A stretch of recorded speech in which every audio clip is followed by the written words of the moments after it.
Hi guys, and welcome to the tutorial where we will explain how you can do a refund on Stripe. So let's jump right in. Once you're logged into your Stripe dashboard, make sure you're on the Home tab.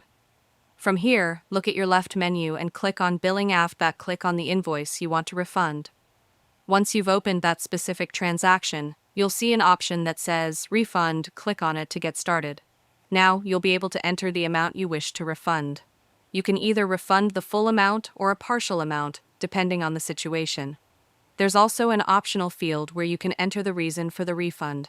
Before you confirm, take note that refunds typically take 5 to 10 business days to show up on the customer's bank statement.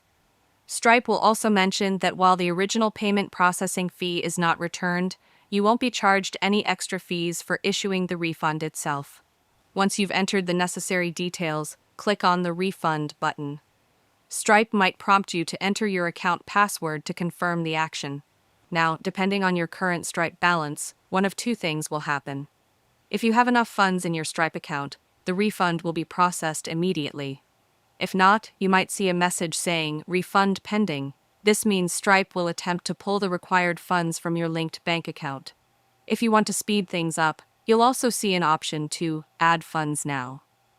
By doing this, you can make sure there's enough money in your Stripe balance to cover the refund without waiting for the bank transfer.